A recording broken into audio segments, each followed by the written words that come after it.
Join us today as we share videos from the vault, special presentations, past interviews, and share with you the A.R.E. through the ages.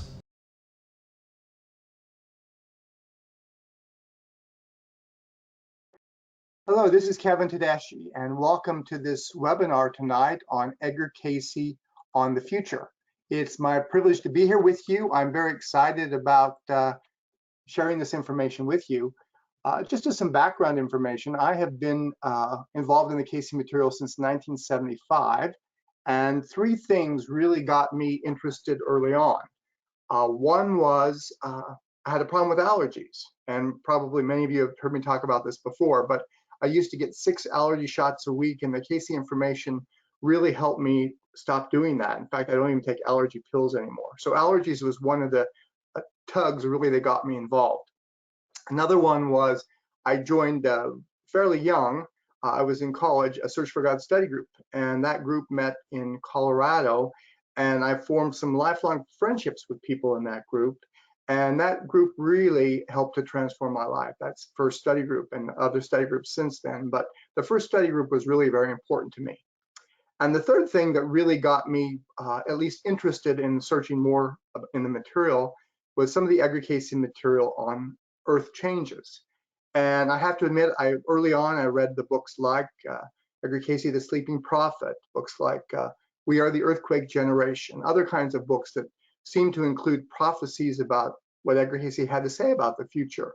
And looking back now, I can tell you that from my perspective today, much of that material was taken out of context, or at the very least was not necessarily interpreted correctly. And I'm going to talk about some of that tonight. I have been on, well, let me first say, I was so convinced of some of these major Earth changes that I was reading about that I remember in 1982 telling some friends of mine, this is probably the last car I'll ever buy because of all the Earth changes that are coming. I'm going to be stuck with this car. We won't have cars after this. And I actually sold that car about 24 years ago and have had a number of them since then. So my perception on Earth changes at the time was very different than it is today. And what we're going to talk about is how lots of people have been misinformed or perhaps misinterpreted what Edgar Cayce had to say, because he did talk about the future, and those are some of the themes I want to mention. I have been on planes all over the world. In fact, I've been lucky enough that A.R.E. has sent me to 6 continents to talk about the Cayce material.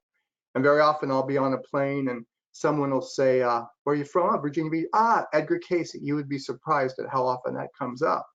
And very often they'll say, he's the one that talked about Nebraska being the coastline or California falling off into the ocean. Nobody has ever said, he's the one that talked about massage. The truth of the matter is that there are 9,000 readings dealing with health, many of which talk about massage, and there are less than 20 talking about Earth changes. And so we're going to talk about some of that tonight. We're going to talk about some of the misperceptions on the Earth change materials, some of the things he really did talk about, and they're really themes for the future, themes for our collective future. When Edgar Cayce gave a reading, generally he was responding to questions that people asked him. So to be upfront with you, I need to tell you, nobody ever asked him about whether or not we would have a global pandemic. Nobody ever asked him, can you detail what will happen in the year 2020? But he did talk about themes for the future, and that's what we're going to discuss. And then we're going to have some time for questions as well. So let's jump right into this, and let's talk a little bit about some of my favorite, for lack of a better word, misinformation in the Edgar Cayce readings on the future. First one. From my perspective, Edgar Cayce did not predict that Nebraska would one day be the coastline. Now, I do want to add that if you got a bunch of A.R.E. spokespeople in the room and ask them questions about some of the things we're going to talk about tonight, you might not necessarily get the same perspectives. So tonight you're going to get my perspective, and again, not all of us would agree, but I'm going to explain to you why I think this. Another one. One of the most horrific Earth change readings is not even Edgar Cayce speaking. We're going to talk about that one, and I'll show parts of it to you. The readings also pinpointed 1936 as a year of major Earth changes. Some of this information appears incorrect, or at the very least has been taken out of context. So let's look at the first one here. The real story regarding Nebraska. Now, the background information was in March of 1936, he was on a train. He was coming back from Detroit to Virginia Beach, Virginia. He had gone to Detroit because he had to go to court. He had been arrested in Detroit for practicing medicine without a license because of the psychic readings he was giving. And he was depressed to the depths of his soul. I mean, I'm sure part of him wondered, why am I getting arrested if this is what I'm supposed to be doing? Why am I getting in trouble for this? I'm sure another part of him thought, it's hard enough making a living. Today we tell our friends that we're going to a conference on reincarnation, or we're learning how to meditate, or we're exploring astrology, or whatever it might be. And very often some of our friends might think that's unusual. Can you imagine how unusual it was back in the 1930s? So I think Edgar Cayce was somewhat frustrated that he was trying to do this work. He was having a hard time making a living at it, and he was arrested. So he was arrested. He got out of court. The story is actually that eventually a judge actually became a member of A.R.E. But on the way back, he had a dream after all this court case was over. This is his dream, Edgar Cayce's dream. I had been born again in 2158 AD in Nebraska. The sea apparently covered all the western parts of the country, as the city where I lived was on the coast. The family name was a strange one. At an early age, as a child, I declared myself to be Edgar Cayce, who had lived 200 years before. Scientists, men with long beards, little hair, and thick glasses, were called in to observe me. They decided to visit the places where I said I had been born, lived, and worked, in Kentucky, Alabama, New York, Michigan, and Virginia. Taking me with them, the group of scientists visited these places in a long, cigar-shaped metal flying ship, which moved at high speed. Water covered parts of Alabama. Norfolk, Virginia had become an immense seaport. New York had been destroyed either by war or an earthquake and was being rebuilt. Industries were scattered over the countryside. Most of the houses were of glass. Many records of my work as Edgar Cayce were discovered and collected. The group returned to Nebraska, taking the records with them to study. So that was a dream he had. And it's actually from this dream that we hear Edgar Cayce predicted Nebraska would be the coastline. In fact, if you Google supposed US Navy map of the future, that dream has supposedly been picked up by the US Navy. And in fact, the Navy, according to the article that I found earlier today, the Navy was deciding where they would position future military bases, and this is what their map of the future looks like. This is not a real map, US Navy map of the future, but that's what it says on the internet.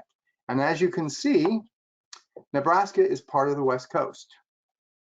This is also, you can find this as well by doing a doomsday map search. Now let me point out something.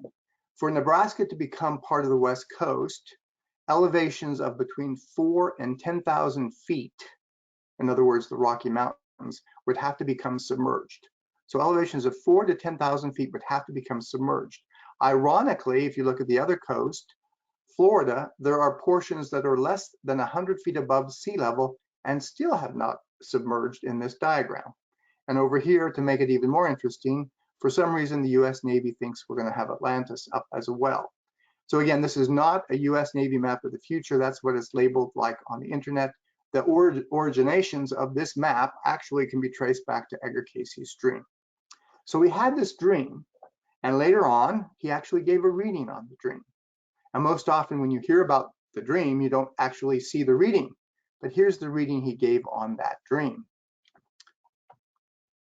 Question. Interpret and explain the dream which Edgar Cayce has on March 3rd, 1936, in which he was born again over 200 years in the future and traveled to various sections of this country where records of Edgar Cayce could be found. Answer. These experiences, as has often indicated, come to the body in those manners in which there may be help, strength for periods when doubt or fear may have arisen. This emphasis material hardships is mine. In other words, this dream he had came to him to bring him strength during periods of fear or hardship. And the vision was that there might be strength, there might be an understanding that though the moment may appear as dark. So in other words, even though this seems dark, you've been arrested, fear not, your work's going to continue on. This then is the interpretation. Now that's pretty clear. He's saying right in the reading, this is the interpretation of that dream. This then is the interpretation. As has been given, fear not, keep the faith. For those that be with thee are greater than those that would hinder. Though the very heavens fall, though the earth shall be changed, though the heavens shall pass. Again, all these are symbolic of material hardships, being arrested for practicing medicine without a license, not having enough money to support your family. The promises in him are sure and will stand as in that day, as the proof of thy activity in the lives and hearts of those of thy fellow man. Be not unmindful that he is nigh unto thee in every trial, in every temptation, and hath not willed that thou shouldst perish. Make thy will then one with his. Be not afraid. And again he says, that is the interpretation. So don't be afraid. Material hardships happen. Worry not. You're doing a purposeful work. Everything's going to be okay. That the periods from the material angle, again, material hardships, are visioned are to come to pass, matters not to the soul. We're going to talk about that in just a minute. But do thy duty today. Tomorrow will care for itself. Now, some people will interpret this last paragraph differently than I do, but let's go through it just to show you all that's there. These changes in the earth will come to pass, for the time and times and a half times are at an end, and there begin those periods for the readjustments. For how hath he given? The righteous shall inherit the earth.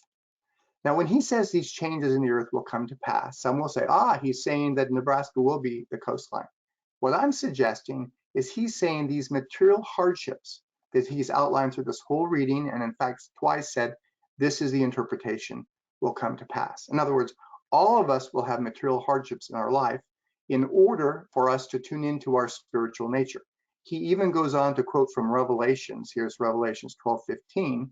The time and times and a half times are at an end, as follow-up.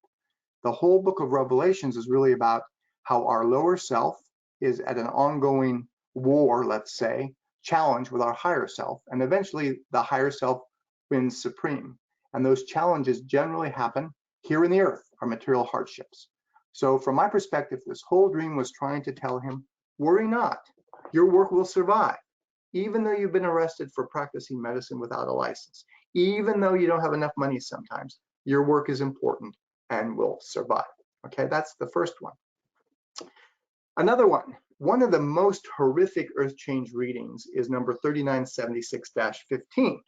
Now, 3976-15, the first four numbers, 3976, these are world affairs readings. There's a series of almost 30 world affairs readings. Anytime you see a reading with number 3976, it's about things happening of a global nature.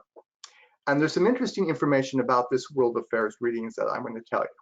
First of all, it's this reading that has some of the most cataclysmic information in it about earth changes. Cayce says in this reading things like, the earth will be broken up in many places. The greater portion of Japan must go into the sea, and Europe will be changed as in the twinkling of an eye. I'm sure many of you have heard those quotes before. Now, ironically, this line, the greater portion of Japan must go into the sea, during the 1990s, A.R.E. was doing a lot of work with the Edgar Cayce Center in Japan, which is our largest international center. They do programs all the time. Great group of people. I was just with them on a tour last year. And when we started doing work with the Edgar Cayce Center in Japan in the 1990s, we got about a half dozen letters from members saying, why are you putting this effort and this energy into all this when you know that Japan's going to go into the sea? It's all from this reading. Let's look and see what Edgar Cayce really said. But before we do, let me give you some background on this reading. Important background. The reading was in January 1934. Edgar Cayce was very ill. He had a cough and a cold. He was still recovering from pneumonia, and yet in spite of his ill health, he had to go to New York City anyway to give readings. And while in New York, he gave a reading to a young man who was 24 years old at the time. And this young man had no connection to the government, to security, to safety preparedness, or anything, but he asked about earth changes. And the source of the information given in this reading was not Edgar Cayce, and I'm going to show you some of these things in just a moment. So the major information from that reading really comes in here. Here's one of the paragraphs from this reading given in 1934. As to the changes physical again, the earth will be broken up in the western portion of America. The greater portion of Japan must go into the sea. The upper portion of Europe will be changed as in the twinkling of an eye. Land will appear off the east coast of America. There will be upheavals in the Arctic and in the Antarctic that will make for the eruption of volcanoes in the torrid areas. And there will be the shifting then of the poles, so that where there has been those of a frigid or the semi-tropical will become the more tropical, and moss and fern will grow. And these will begin in those periods in 58 to 98. Now, all that sounds pretty horrific, pretty cataclysmic. And in many books, this paragraph has been quoted. But what you never see, ever, in these books is what comes after.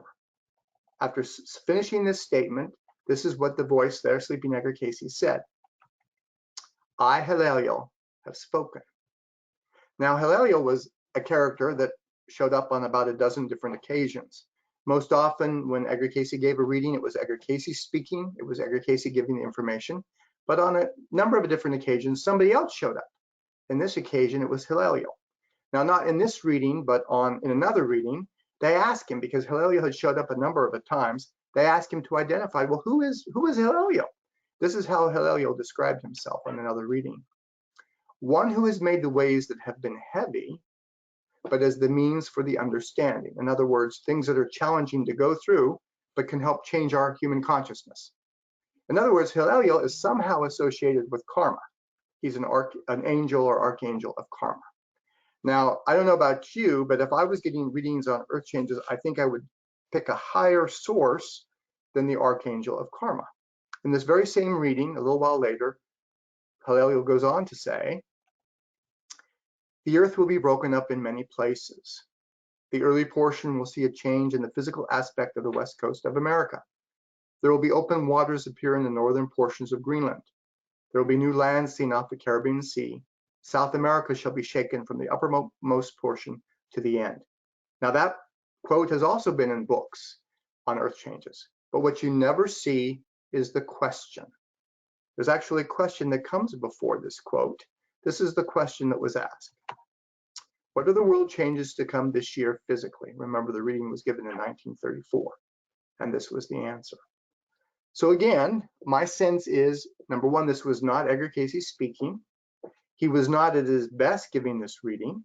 And at the very least, this was a karmic overview of what could happen, not necessarily a real view of what was going to happen to us in terms of what we're bringing into the earth through our work with spirit.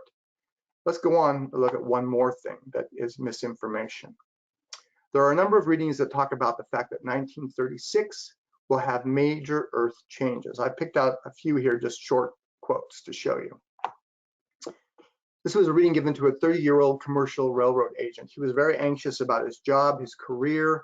Oftentimes when Cayce talked about things of a global nature tied into a question someone had asked, this person was worried about their career and what choices they should make for that. In the reading, Cayce talks about how there's going to be major earth changes for the Mediterranean, the South Pacific, and the North Atlantic seaboard in the US, including New York and Connecticut. That's how it all ties into his work as a railroad agent. And he says, and I quote, that 1936 will see the greater changes apparent. So they're predicted for 1936. A few months later, the same person gets another reading and asks these questions. Are there to be physical changes in the Earth's surface in Alabama? Answer, not for some period yet. Question, when will the changes begin? 36 to 38. Question, what part of the state will be affected? Answer, the northwestern part and the extreme southwestern part. So again, Cayce's seen something going on related to changes in 1936. Here's another reading from someone else. Question, will the earth upheavals during 1936 affect San Francisco as it did in 1906? Cayce replies, this will be a baby besides what it will be in 36. So Cayce sees a lot going on in 36, and looking back now, we could say, well, none of these things happened. But let me give you a different look at this and suggest there's a thematic overview, which we're going to talk about in just a second. Because one of the important things we need to talk about is how the Akashic records work. Every time Edgar Cayce gave a reading, he had to interpret what he was seeing. In other words, they didn't necessarily show him printed out words or a paragraph that said, this is what's going to happen. He would see images and he would interpret those images. Here's just an example of how he describes it. He's giving a reading for a particular individual. In giving the interpretation for the bold as mine, for this entity, then of the records as we find here, these are interpreted with the hope and the desire that these become constructive experiences in the Earth's and the entity's activities during this particular period or sojourn. The attempt then to interpret or to read such records depends much upon the attitude, the desire of the individual or so entity seeking to know same. We're going to look at this again in a minute, but he's suggesting that the intent of the person getting a reading has a great deal to do with the accuracy of the information that he's able to give back. Here's another one. Questions naturally arise in this particular experience of this entity, this is for someone else, as to how or in what manner the records are made of an entity's sojourn. Are they as letters written? Are they words, a document, let's say? Sometimes. Are they as pictures of the experiences of an entity? Are they like photographs of a life history of someone? Sometimes. Are they in the forms as of omens or characters that represent certain influences or activities about the earth? Are they in symbols? Yea, all of these, my friend, and more, for they are as but the skein of life itself. These are forms or manners through which such are written, as in the book of life, and may be read and known of men. So let me explain this in another way. Let's imagine that somebody had a dream about their house being on fire. How would you interpret that? I mean, one way might be to suggest, maybe the house has an electrical problem and there really literally could be a fire. Another might be that, maybe this person had an outburst, a violent outburst, argument with someone in the house just before they went to bed. And that manifests as a dream of fire. Maybe two people in the same house and this person doesn't even know about it. Maybe two of his kids had a violent outburst with one another and he's dreaming about fire. And maybe something else, maybe someone in the house or this person himself is on the verge of getting very sick with a fever. All those are possible interpretations from the dream of a fire. And that dynamic is what Edgar Cayce had to go through every single time he gave a reading. He had to interpret what he was seeing. One more piece here and then we'll move on. On one occasion they ask, from what source does this body, Edgar Cayce, derive its information? Now I put in three little numerals here because he's really suggesting that there's three components of this. The numerals are mine. 1, the information as given or obtained from this body is gathered from the sources from which the suggestion may derive its information. In other words, like we just said a minute ago, the intent, the focus, the desire of the person seeking the information has a great deal to do with the quality of the information. So for example, a mother who is very worried about her sick child would get a very different caliber of information than someone who was interested in looking for buried treasure because they wanted to have more money. So the person's intent, the person who gives the suggestion, the questions they want to ask all have a bearing on the information. Number 2, in this state, in the reading state, the conscious mind becomes subjugated to the subconscious, superconscious, or soul mind, and may and does communicate with like minds, and the subconscious or soul forces becomes universal. So Edgar Cayce is getting his information sometimes from the minds of the other people in the room, even their own higher self, or even their subconscious mind, their belief systems. And another one, from any subconscious mind, information may be obtained either from this plane or from the impressions as left by the individuals that have gone on before. So he was oftentimes picked up on the subconscious mind of other people. In fact, if certain people were in the room and had certain belief systems, even if those belief systems were contrary to Edgar Cayce's belief systems, part of his answer might tune into that person's belief system. And he's even saying here that he sometimes does the same thing with people who are deceased. He can tune into the subconscious mind of the people who are deceased. So all of this I'm just telling you are qualifiers as to why sometimes information may seem a little out of whack. But let's go back now, because what really happened in 1936, and this is where it ties into my sense that even though sometimes you cannot get exact, this is what Edgar Cayce said was going to happen in 1994. This is what Edgar Cayce said was going to happen in 2020, in part because nobody asked him. But what he does give is thematic overviews, themes of things that are going to happen. And that's what we're going to talk about in just a moment. So in 1936, in terms of the real world, what really happened? Here's some quick overviews. There was a civil war in Spain. Chiang Kai-shek, who was the chairman of the Chinese military, did some political maneuvering in 1936. He'd eventually become president of the Chinese Republic. And that maneuvering eventually led to an all-out war with Japan in 1937. Adolf Hitler violated the Treaty of Versailles and reoccupied and then remilitarized the Rhineland, which is near the borders of Luxembourg, Belgium, and the Netherlands. And there was an anti-communist pact signed between Japan and Germany, which really combined those two countries in an alliance against the Soviet Union. And historians will tell you that these four things all had one thing in common in terms of the outcome. They led to World War II. All these things were instrumental in what became World War II. Now, what happened in World War II? The earth was broken up in many places. The greater portion of Japan, in other words, the empire of Japan dissolved. They eventually became a democratic country. And Europe was changed as in the twinkling of an eye. So I think very often when we look at Edgar Cayce's earth change readings, we try to limit them to earthquakes. And in fact, what he's talking about are vibrational changes that can take on all kinds of different manifestations. And we would all say that all these yellow highlights at least happened in one way because of World War II. All right, so what are Edgar Cayce's themes for the future? What did Edgar Cayce see in our collective future? Now, I pulled out four major themes that I think you can find throughout the readings, and I've only picked out a few readings or quotes from readings for each one to describe these. And I've gone right to the readings. I know I'm quoting from lots of readings, but I want to show you that I'm not making this stuff up, that this is in the readings. So here's the first one. Unless all individuals are given equal opportunity in terms of the material and spiritual well-being, there will be a leveling.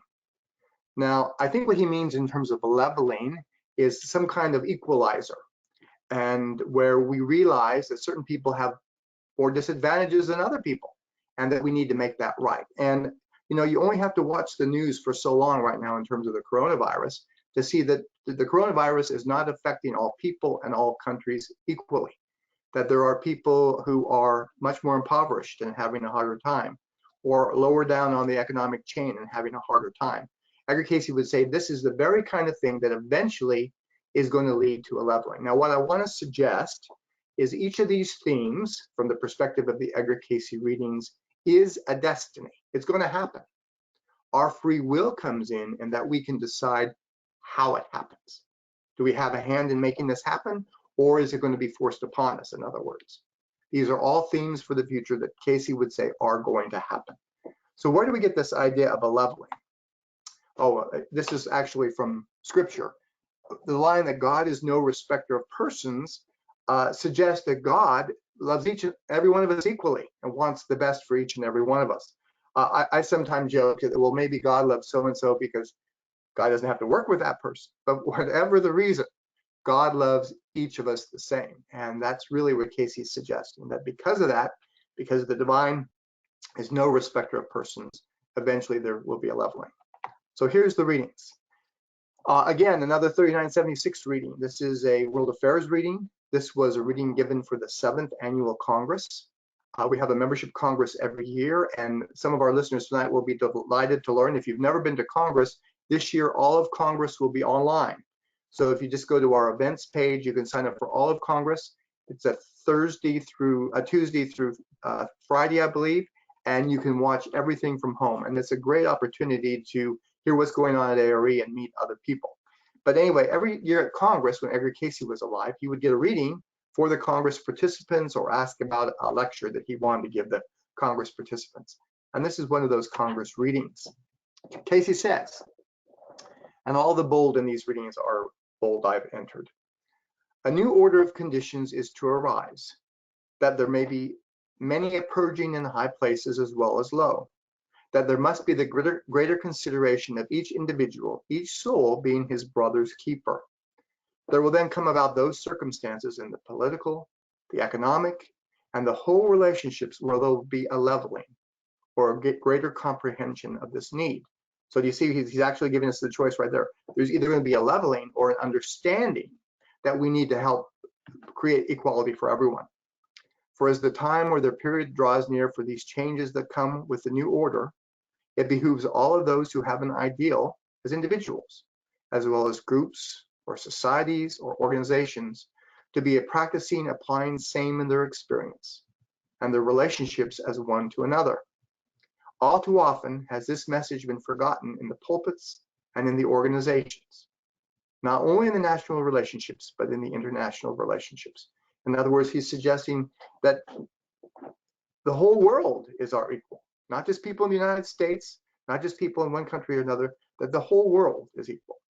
Then as we approach all phases of human relationships, these must be taken into consideration. And there cannot be one measuring stick for the laborer in the field and the man behind the counter, and another for the man behind the money changers. All are equal, not only under the material law, but under the spiritual. And his laws, his will not come to naught. In other words, God's will is the destiny.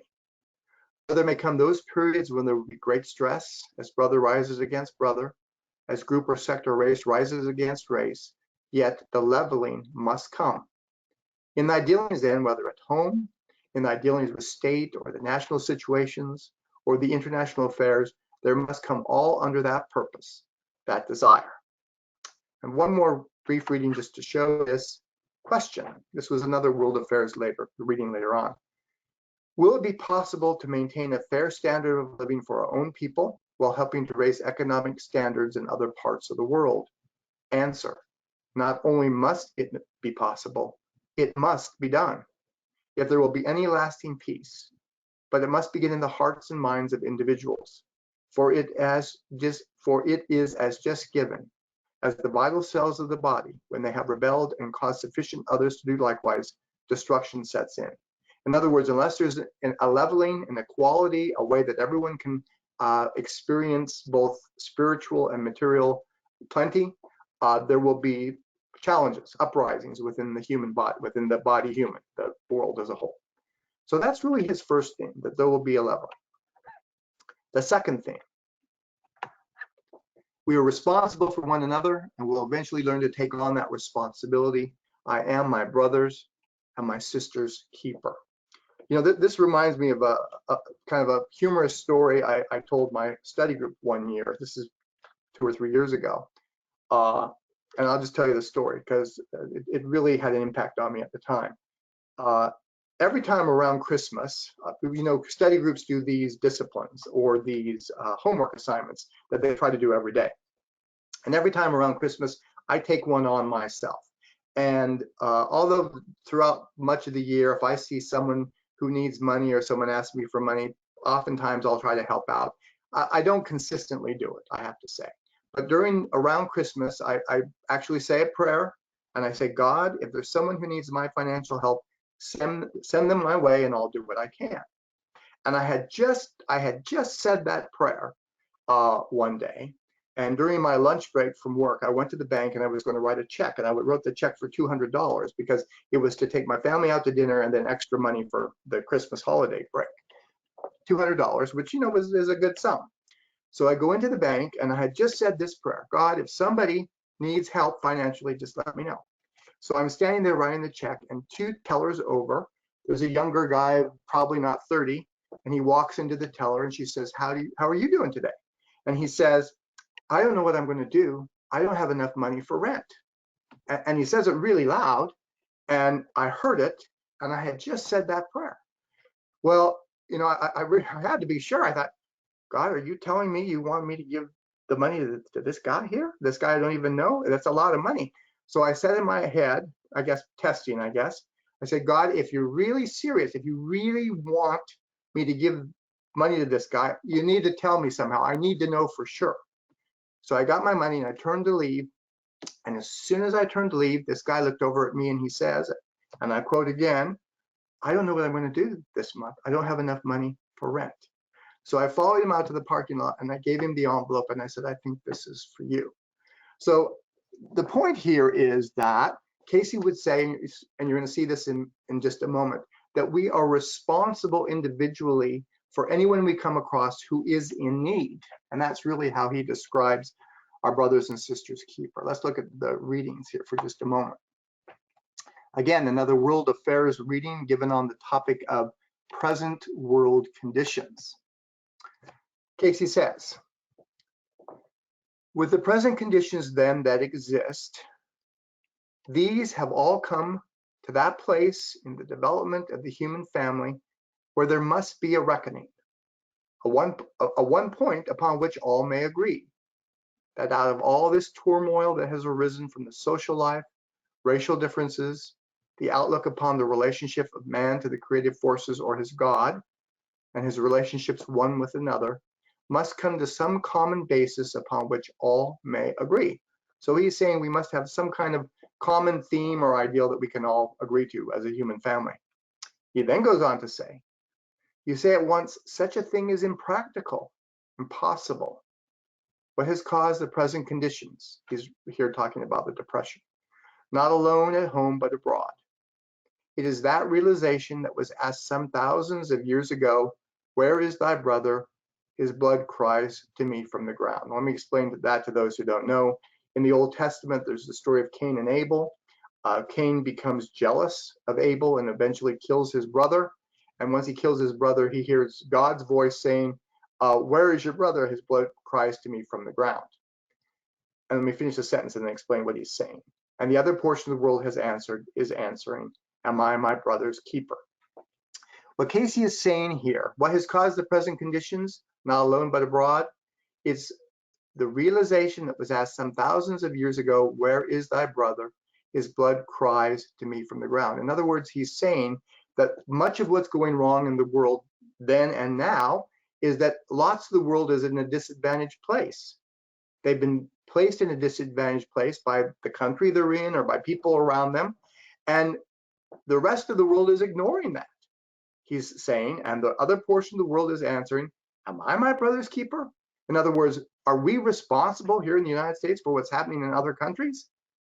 And Cayce is saying, we are. We are. We're all responsible. The world as a world has lost its ideal. Man may not have the same idea. All men may have the same ideal. In other words, we're responsible for one another, whoever's in need. Here it continues. As the Spirit of God once moved to bring peace and harmony out of chaos, so must the Spirit move over the earth and magnify itself in the hearts, minds, and souls of men to bring peace, harmony, and understanding, that they may dwell together in a way that will bring that peace, that harmony, that can only come with all having the one ideal. Not the one idea, but thou shalt love the Lord thy God with all thy heart, thy neighbor as thyself. This, the whole law, this, the whole answer to the world, to each and every soul. That is the answer to the world conditions as they exist today. How shall this be brought about? As each in their own respective sphere put into action that they know. In other words, we're not supposed to wait for, okay, well, the government needs to do this or the Congress needs to do that. Each of us individually need to do this. And I can talk a minute about how we might do that in just a moment. Make of thine own heart an understanding that thou must answer for thine own brother, for thine own neighbor. And who is thy neighbor? He that liveth next door, or he that lives on the other side of the world? He rather that is in need of understanding, he who has faltered, he who has fallen even by the way. He is thy neighbor, and thou must answer for him. In other words, the reading is suggesting that whoever we become aware of as being in need, that's someone we need to help. Whether it's a neighbor, whether it's a situation we see on the other side of the world. How can we help on the other side of the world? You know, a friend of mine, Stephen Schwartz, years ago recommended an organization called Kiva, K-I-V-A. If you go to kiva.org, you can look them up. And they do a great job of providing loans. You only have to donate $25. And Kiva puts together all these small $25 into larger loans to people mostly in third world countries to give them some economic means to start businesses or move to the next level. And it's just a great way to help people on the other side of the world. You know, I may not know how I can help someone in Ethiopia, but I can go to Kiva, and Kiva has the boots on the ground in order to make that happen. So I think the readings are suggesting that we need to do whatever we can do to help our neighbor, The other day, my neighbor was trying to put up a tree with the wind blowing, something simple like that, offering to help. So I think we just need to see where in our home, our family, others, how can we be of service? We are our brother's keeper. So that's the second thing. The third thing, the spirit of rebelliousness, selfishness, will eventually not be allowed in the earth. You know, the other day on a radio program, I actually mentioned this, the spirit of rebelliousness. And I got some question back in terms of, well, what did I mean by that?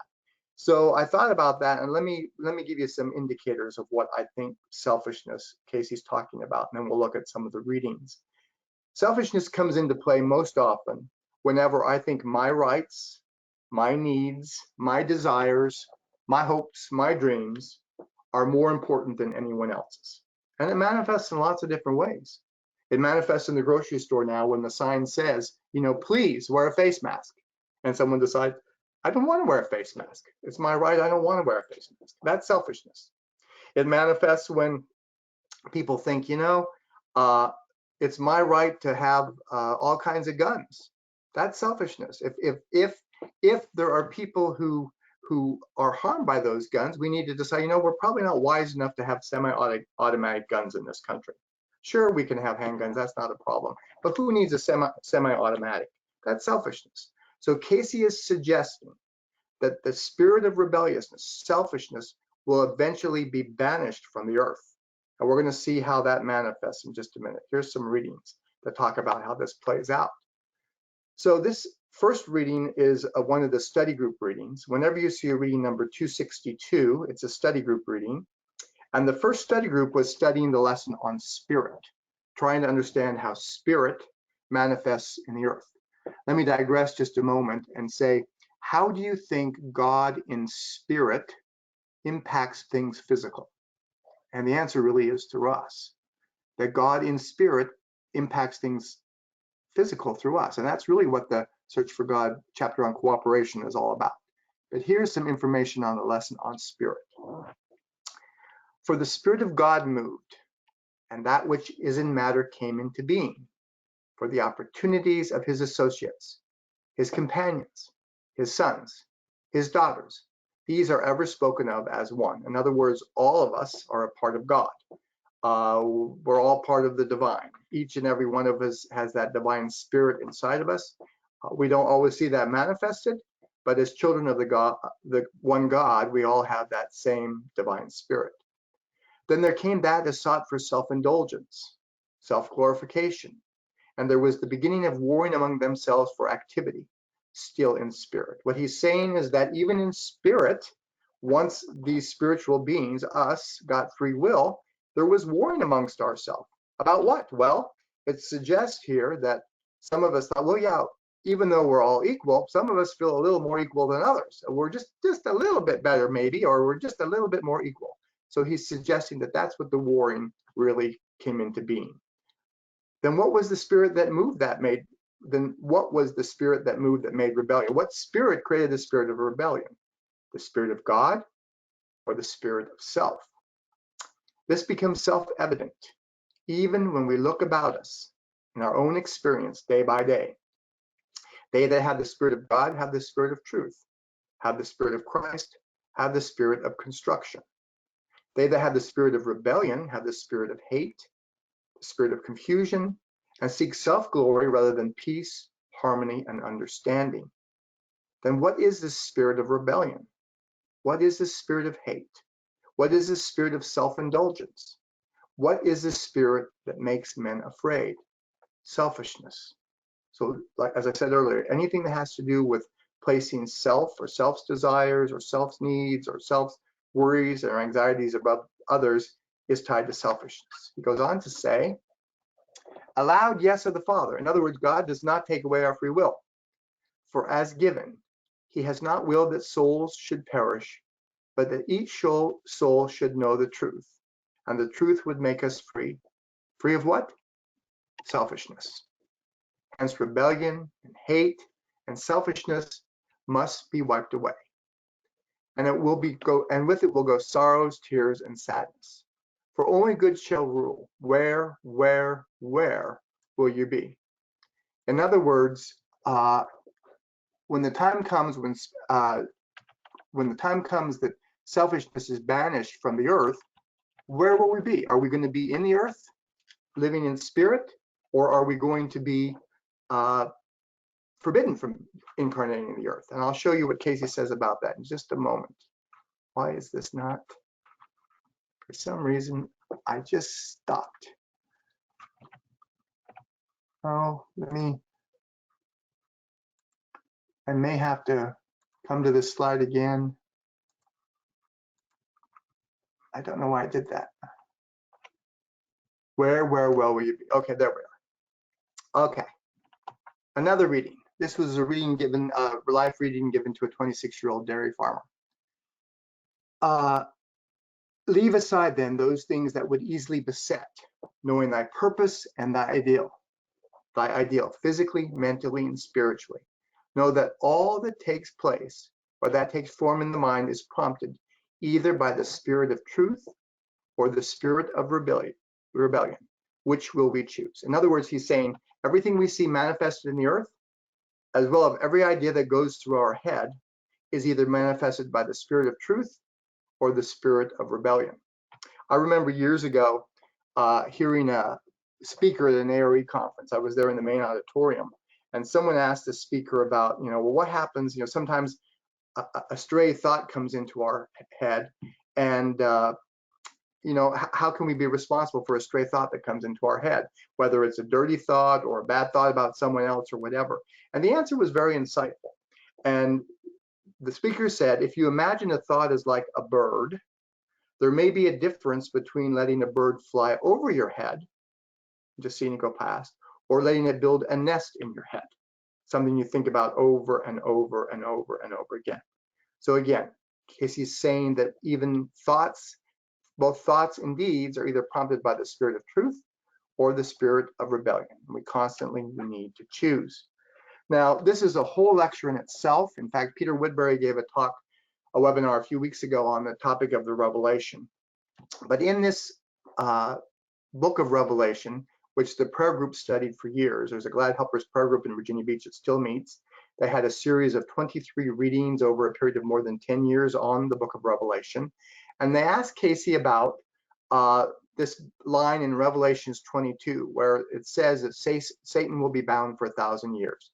Cayce answers them by saying this: that period, when the incarnation of those only that are in the Lord, in other words, those who are working in accord with spirit, shall rule the earth. He is suggesting that there will come a time in our history, and it's going to come actually in the age of Aquarius, which we'll talk about in just a moment, when only those souls who have decided not to manifest selfishness, have chosen a higher ideal of spirit, will be allowed to incarnate. For 1,000 years, only those souls will be able to do that. And the reason is to give everyone a chance to really make progress in their own spiritual path, to really, to be like gangbusters, grow spiritually. And at the end of that 1,000 periods, the ban is lifted and all the souls can come back again. And in other words, the earth will be more stable, let's say, with spirit, and then help those who had a harder time with it. Cayce goes on to say, be ye all determined. He's talking to the prayer group here and anyone who's listening, within thy minds, thy hearts, thy purposes, to be of that number. In other words, be determined to be among those souls who are able to incarnate during this 1,000-year period of peace. So again, the spirit of rebellion will be banned from the earth, spirit of selfishness. And the fourth one that we're going to talk about here tonight, the collective destiny of the planet is to eventually experience an age of purity during the age of Aquarius. The age of purity during the age of Aquarius. Now, I remember the song, This is the Dawning of the Age of Aquarius. And when the song came out, I actually thought, oh, this must be the age of Aquarius. Well, if you Google the age of Aquarius, you're going to get some very different answers of when that actually begins. The overall consensus seems to be that the age of Aquarius happens somewhere between the 20th and the 24th century. So there's like a 400 span there when the age of Aquarius actually begins. We could be in it partially now. It could be 100 years or more off in the future. But Cayce is suggesting that eventually, in the age of Aquarius, it will become known as the age of purity. And here's some readings where that actually comes up. This was a reading given to a 41-year-old woman who was extremely interested in things like philosophy, other religious movements, other philosophers. So here is her question. What will the Aquarian age mean to mankind as regards physical, mental, and spiritual development? Answer. Think you this might be answered in a word? In other words, are you kidding? Can I answer this can I even answer this in a statement here? These are as gross. In other words, I think he's saying it's not a destination, it's an ongoing process. That once you get to Aquarian age, it's going to be a process of growth for everyone. The same will be meant by the full consciousness of the ability to communicate with or to be aware of the relationships to the creative forces and the uses of same and material environments. What he's saying there is actually amazing. What he's saying is at some point during the Aquarian age, everyone in the earth will be able to communicate with the divine and use that guidance in their day-to-day life. That's what he's saying. That during the Aquarian age, when this 1,000 years of peace is happening, let's say, or maybe even before, everyone will be able to communicate with the divine and get direct guidance. I mean, that's great. He also goes on to say, only those who accept same will even become aware of what's going on about them. In other words, there will come a time, perhaps before this 1,000 years of rebellion kicks in, banning rebellion kicks in, when there will be some people who are able to fully communicate with the divine, but not everyone will know that that's what's happening. Only those who accept the divine and accept the fact that spirit can communicate with humankind will even be aware of what's going on about them. Question. Is the Aquarian age described as the age of Lily, and why? Answer. The purity. Only the purity as it represents will be able to comprehend or understand that awareness that is before those who seek the way. Here's another reading. This was actually a reading given years earlier when Cayce describes the lily, but the reason I picked this reading is because it's such a great image of what he's suggesting for each and every one of us in the earth. Reading given to a 27-year-old man. Will the entity, will this person who's getting the reading just listen, will the entity, but mentally, take this as presented? Try to understand or learn this in the way and manner as life and life's development spiritually are being presented through that of the lily. Take an example from the lily. As is seen, so this is what happens. In the seeming uncouth and uncomely herb is the muck. So out of this dirty, soiled, nasty water and mud, the root puts forth itself to obtain from this muck that which the entity sees burst forth in its beauty and fragrance. From whence cometh this? From that spirit force as has made the lily. Good lesson, take it, learn it. He's suggesting that even in the most vile of circumstances, even in the most horrendous of surroundings, even when everything else looks like it's gone to hell in a handbasket, the spirit of love, the spirit of compassion, the spirit of beauty, the spirit of the divine can come forth through each and every one of us and be manifested in the earth. And he's ending this with good lesson, take it, learn it. So what I want to do is I want to go over these 4 themes again that are part of our destiny, just briefly, and then give you some follow-up materials that you can look at to look at some of the things we've talked about tonight. And if any of you have any questions, I'll be happy to answer them when we're done with that. So please submit your questions at any time. And unfortunately, I think there we go. Okay, got it. Edgar Cayce's themes for the future. First one, unless all individuals are given equal opportunity in terms of material and spiritual well-being, there will be a leveling. So we need to do whatever we can to help equalize the opportunities of people around us. And whether that means, I remember hearing another A.R.E. speaker saying that one of the things he had done, this was probably at one of the congresses in the 1980s, was that he adopted someone, not in his own family, and it wasn't a real adoption, but he adopted this person in terms of making sure they had someone to talk to if they were having a hard time, giving them a little extra money if they needed money for something, being a listening ear.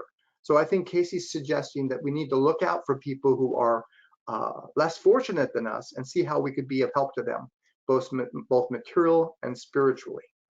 That's one way we can help bring about a leveling, rather than have it forced upon us. Another one, we're responsible for one another, and we'll eventually learn to take on that responsibility. I am my brother's, sister's keeper. You know, one of the readings, well, actually more than one, Cayce suggests that as long as we are in the earth, there is someone to whom we can be of service. And, you know, it might be somebody nearby.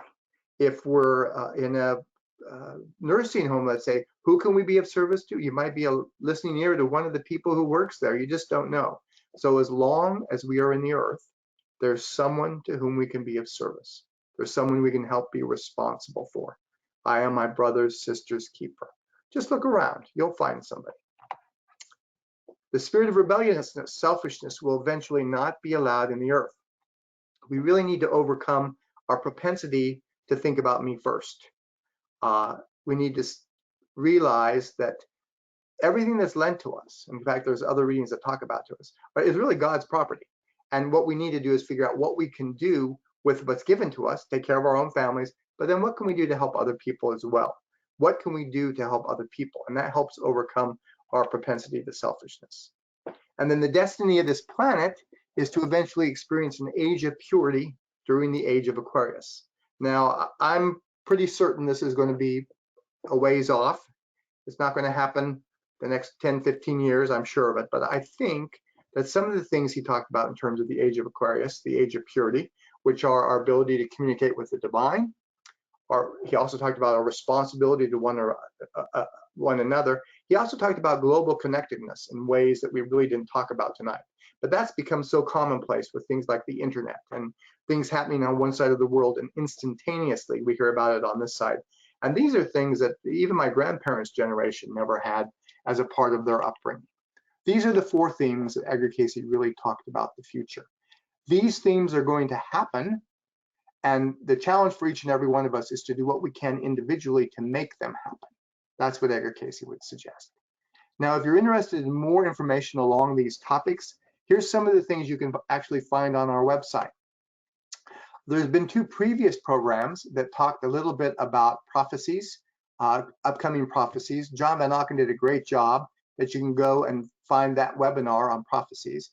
And then, as I mentioned just a moment ago, Peter Woodbury did a great job doing an overview of the book of Revelations. You can find both of these webinars at edgarcayce.org/online, and that area has several different sections. The section that these are both in is the one that says live and on-demand webinar event presentations. Now, if you want to see for yourself some of the earth change readings I quoted, including the cataclysmic one, there's a book that is just nothing but Edgar Cayce readings, verbatim readings from the Edgar Cayce material. And it talks about historical, economical, political, and global. They're all there. Every single one of the questions, every single one of those readings is there. So if there's anything you'd like to know more about the readings in terms of what Cayce said in the Earth Changes readings, go to amazon.com/Edgar Cayce. All right, so let me see if I have any questions here. All right, first question. What about being actively responsible for the degradation of the environment? To lobby politicians to protect the earth from pollution and degradation and support those who are lobbying. I agree. I think there's lots we can do to help the environment. One of the things we try to do here is, try not to eat meat every day. There's some great vegetarian meals that you can get from different organizations. They sell them in the some of the frozen places, frozen counters at the grocery store. So I think anything we can do to help protect the environment, to change the environment is responsible. Make sure you do recycling. That's a little thing. Pick up trash when you see it. Absolutely. I think all those things are helpful in terms of helping. Let's see if I have another question here.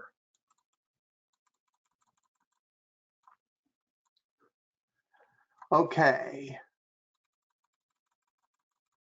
This is a question from Marie. Did Mr. Cayce give any further information regarding the 1,000 years of peace followed by a short time when Satan was released upon the earth? Okay, so when he says Satan, what he's really talking about is selfishness, the spirit of selfishness. This is a whole nother talk, but if you want to hear what Edgar Cayce had to say about angels and fallen angels, there's a book called Edgar Cayce on Angels and the Angelic Forces that you can find at amazon.com/Edgar Cayce that talks about this. But just as a precursor to the question, Edgar Cayce suggested that as soon as the souls started choosing things that were apart from spirit, that's each and every one of us, that warfare he talked about in heaven, as soon as those souls started choosing things apart from spirit, a group of angels said, you know what, we need some angelic beings here to help usher in this human group, so they only get so far afield. And a group of angels volunteered for that mission, and those became, quote unquote, the fallen angels. Cayce is not of the premise that there is a major being that is trying to persuade humankind from its path.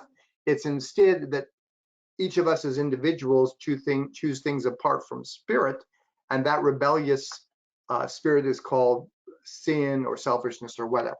So the question is, did Mr. Cayce give any further information regarding the 1,000 years of peace? Not too much, because nobody asked. Only that it would encompass a number of things. It would encompass an age of purity.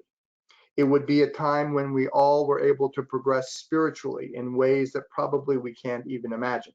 It would be a time of tremendous globalization in terms of probably our understanding that we're responsible for one another and being concerned with what's happening on the other side of the world. It could become a time of, one world. Now, when you say one world, everyone becomes nervous because they think, well, let's make sure the United States is in charge. But if you're on the other side of the world, you think, well, let's make sure England's in charge, or let's make sure Japan's in charge. I don't think we're going to get into that level of worrying about it at that time. It's going to be where everyone is aware of our responsibility for one another, and each country is just as concerned for other countries as they are for themselves. So purity, globalization, concern for one another, and the ability to communicate directly with the divine. Let's see. Any other questions? This is from Charles. Can you please distinguish between loving thy neighbor as thyself and selfishness? Okay, so I think when scripture and the readings say love thy neighbor as thyself, and he is suggesting that you need to be as concerned for your neighbor's well-being as you are for your own well-being. You need to be as concerned for your neighbor's needs as you are for your own needs. You need to be as concerned for your neighbor's future as you are for your future. I don't think he's suggesting that being concerned for your future or being concerned for your family or being concerned for how you spend the course of a day has to be selfish. I think it could be selfishness, but I don't think he's saying that. I think he's suggesting instead that we need to be as concerned for other people as we are for ourselves, and that avoids any kinds of selfishness. All right, let's see, anyone else? This is a question from Christy. I understand we're here to help others in need. Is it okay to have limits? For example, how are we to ask someone who repeatedly seeks our assistance money but doesn't want to work? Well, again, you need to be concerned for both yourself and for other people. I don't think Edgar Cayce would ever suggest we want to be a doormat, and you certainly don't want to get into the position of enabling someone else to be to not have to take care of themselves. So what would I do if someone had gotten in the habit of asking for money? I would say, okay, I will give you money for something specific. Let's say they needed to pay a bill or whatever, but I can't do it again. I'll help you find a job.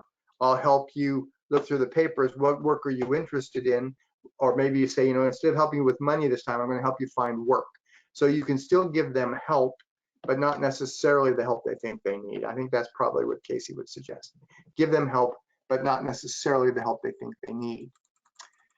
Here's a question from Maria. What do you think Edgar Cayce would say about the COVID-19? What is it the result of? I would say that he would look at the thematic overview of COVID-19 and say this is part of the leveling process, that it is making us see the inequalities in our society. It's making us see where people need more help. It's making us see how we are interconnected as a world in ways we probably never imagined. It's making us see how we can't just go it on our own. And in terms of even the end result of all this, in terms of whether or not we get a vaccine or how quickly it's eradicated from the planet, it really is going to take the world working together. Like when the world came together for a time to try to help solve starvation in Africa. Whatever it is, when we work together as a globe, we're stronger than when we try to go it alone. And so I think that's really the challenge here for each country to not to be so self-important as to think, you know, I'm going to do this on my own. I don't need any other country. I think we need to do it together. So COVID-19 is trying to help us see how we are connected and how we really need to work together. Here is another question. This is from Sergio. What did Edgar Cayce mean when he said that from Russia would come hope? Well, I don't have the exact quote in front of me, but it's something like this. He suggested that through Russia would come, from its connection with the United States, hope for the world. What does he mean by that? I have read that reading over and over and over again, and here is what I think he means. At the heart of Russia is this idea of communism, where the state is really responsible for all the people, that the state is responsible for all the people. And the state, supposedly, I'm not saying they actually do this, but in ideal communism, the state would be responsible for all those people and make sure that everyone was taken care of. In the United States, it's almost like the reverse. There's this sense of everyone is responsible for themselves. And if I want to pull myself up, I need to do it by my own bootstraps. I'm responsible for my education. I'm responsible for the career I have. I'm responsible for the path I lead in life. My sense is Cayce is saying if you take what the United States has to offer, that sense of personal responsibility, and you take that what Russia ideally has to offer, which is the state's responsibility for one another, and you combine those two motives, that is the hope of the world. Personal responsibility mended with responsibility for the globe, responsibility for society. That's where we get the hope of the world. Okay. Just looking here one last time. Okay, question. This is from Kat. What can we do to manage our own fear and anxiety during this uncertain time? If you go to our website, edgarcayce.org, there is a free book download under, I think it's called Crisis Resources on the homepage. You can download the book for free, Edgar Cayce on Overcoming Fear and Anxiety. And that book has a number of things you can do, things like personal regression, things like personal meditation. In fact, we also have a meditation on that page.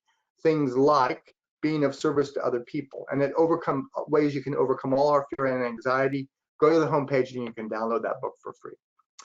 This one from Kathleen, does the age of purity suggest that we'll clean up the planet, no plastic in the ocean, more concern for other species, etc.? Absolutely. In fact, more and more often, I'm seeing these little organizations and companies focusing on this very thing. I saw a news article, I can't remember the name of the company, but they take plastic and they make it into wristbands. It's a group of young people that is doing this, and they've collected tens of thousands of tons. So yes, I think that is part of what we're headed for. Question, this is from Linton. What opportunities does the current pandemic have for the future? Well, I think, quote unquote, the opportunity, sometimes in A.R.E. circles, we say opportunity is like a challenge. But I think the opportunity is learning how to work with one another. The opportunity is learning how to be responsible for those who have less than we do. I think the opportunity is learning that there's something challenged with our own health system. Everyone is not getting the same kind of quality of healthcare. I think that the opportunity is seeing that we have challenges with our meat packing plants. I think the opportunity is that we probably eat too much meat. In fact, they found that people in the United States are more prone to having challenges with the illness because of problems with our diet. So I think the opportunity that's going to come out of this is getting a sense of the things we need to change, not only about ourselves personally, but about our country. Question, what do you or the A.R.E staff think of the dire warnings from different Marian apparitions? That's again a whole different topic, but there have been various Marian apparitions around the globe throughout history. This is probably a question John has touched upon on a number of occasions. My sense is that the divine will speak to us and try to promote personal change. And so whether it's a Marian apparition or the onslaught of COVID-19 or challenges throughout the world that have to be overcome, all these are suggesting to us as a human family that we've gotten a little off track and we need to get back on track.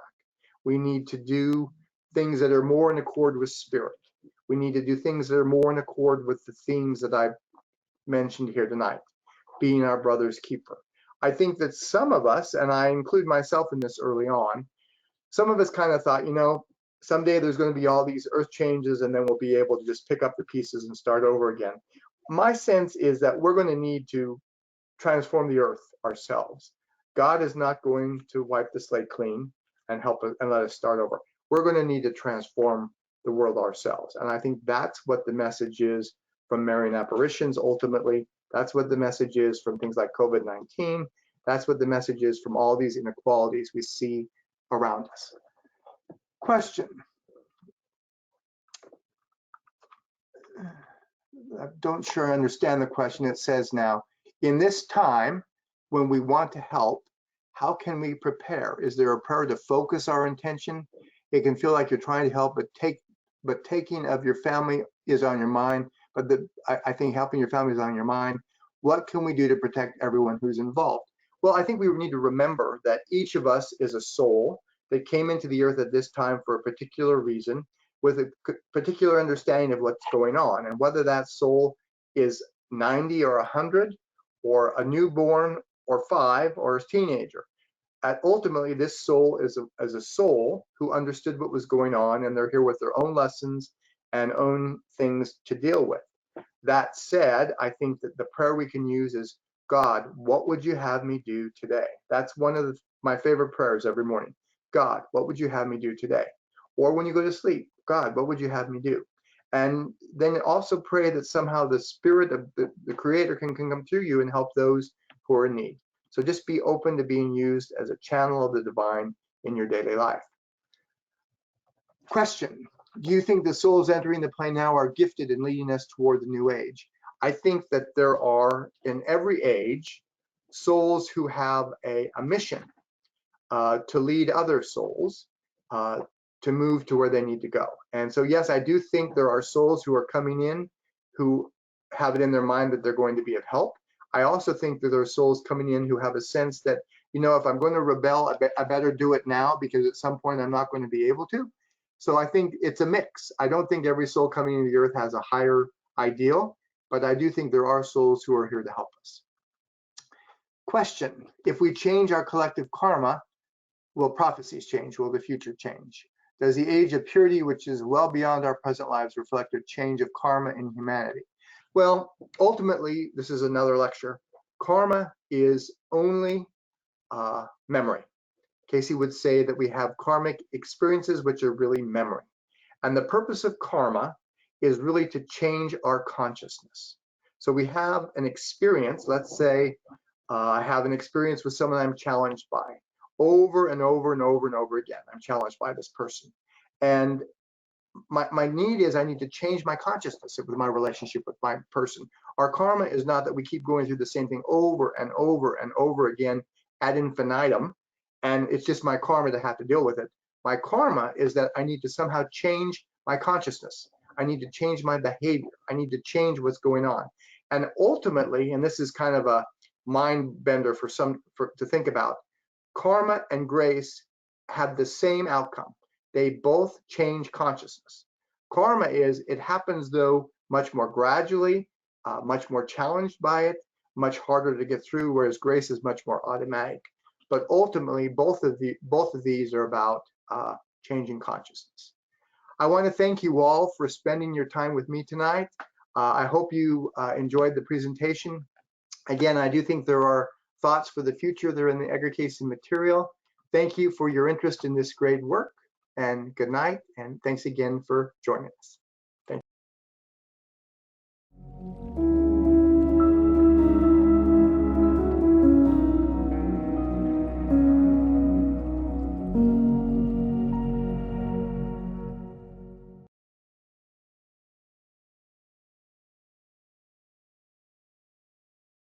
Hi, welcome to the 90th anniversary of Edgar Cayce's A.R.E. I'm Dr. Jean-Paul Amonte, here to talk about the holistic healing wisdom of the Cayce material. You see, Edgar Cayce is known as the father of holistic medicine because he literally looked at the whole body. Not only the physical parts, including every organ, every gland, the circulatory system, but he also looked at the spiritual components, whether or not the person was living up to their ideals, and the mental attitudes and emotional states that also played into their health and wellness. And again, for this reason, Edgar Cayce is the father of holistic medicine.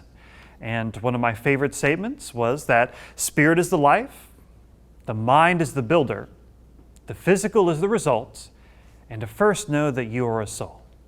And so when we look at all the different suggestions or advice or treatments that came out of the Cayce material, here are certainly the common types that would approach holistic from this healthcare perspective. That means everything that was given was essentially boiled down to this concept of circulation, assimilation, relaxation, and eliminations.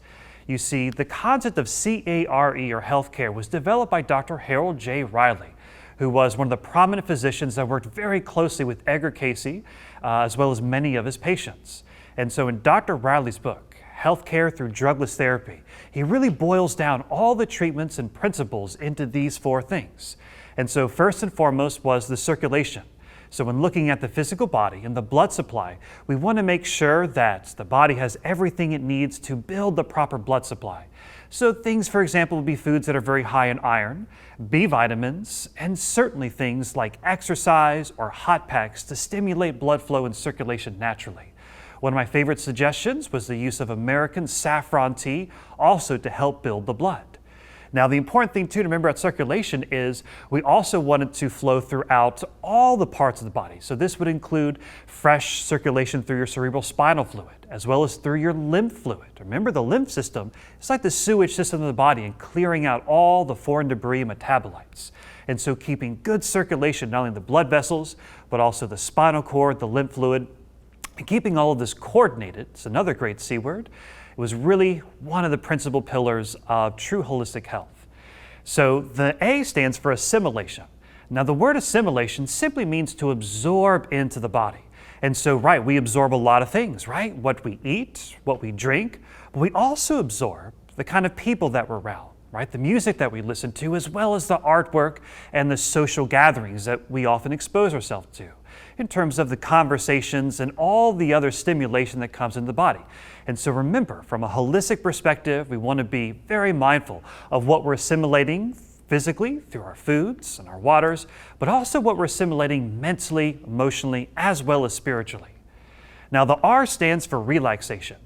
And so good relaxation really has to do with keeping the nervous system balanced and coordinated. So throughout the readings, he often talks about the sympathetic nervous system, which we now know commonly as the fight or flight or sometimes freeze. Because when we really get stressed or tensed, even if it's not a physical threat, but a mental or an emotional, even an energetic one, we can often go into this very uptight state, which creates all these shifts and changes throughout the body. So the most important principles was to simply calm down and learn how to relax your body naturally. This could be using breath work, or even exercise, meditation, or things like massage or hot baths. A lot of suggestions were given to coordinate the nervous system, support its healthy functioning, and certainly to help the body relax. Now the E stands for eliminations. Now for anyone looking to begin a good home care health treatment plan, I would highly recommend begin with eliminations. In a lot of the readings, he often cited that the body was too backed up with toxins and metabolites for the healing process to really continue. So oftentimes, a lot of things were to increase these eliminations naturally. So think about the organs of elimination, right? Number one, the largest one is your skin. So anything that helps sweat or cleanse the skin, it's very good to eliminate these things from the body naturally. The second one is your lungs, right? So as you exhale, you're releasing trace amounts of protein, water vapor, and of course, carbon dioxide. You can even use deep breathing to help to shift the pH and even buffer a lot of things within the body, which can also create a more alkaline state if desired. But more importantly, doing deep breathing and exercising is very good for eliminations too. Now the other organs, certainly with regards to our common bathroom codes of number 1, number 2, right? So the kidneys and the bladder, so drinking plenty of water every day. And how do you know if it's enough? Well, if you take your body weight in pounds and divide that in half, that's the number of ounces per day that you should drink. So if you weigh 200 pounds, you should drink about 100 ounces of fresh water every day. And of course, getting good sources of water, pure, clean, and certainly water these days. You have a variety of options for home sanitization kits. I highly recommend finding one of those. Also good for the kidneys and the bladder would be things like watermelon seed tea or natural fruit and vegetable juices as well. In fact, one of my favorite treatments for the kidneys and the bladder was the combination of watermelon seed tea as well as using turpentine packs across the back. It's most beneficial for different kidney and bladder problems. Now the last one, of course, is your colon. And so using colon hydrotherapy was widely recommended throughout the readings, as well as having a lot of fiber naturally occurring in the diet. Also doing things like massage or hot packs. For example, the castor oil pack is probably one of the most recognized treatments throughout the Cayce readings. So taking a natural wool or cotton flannel that's unbleached or undyed and folded about 2 or 3 times and saturated with castor oil.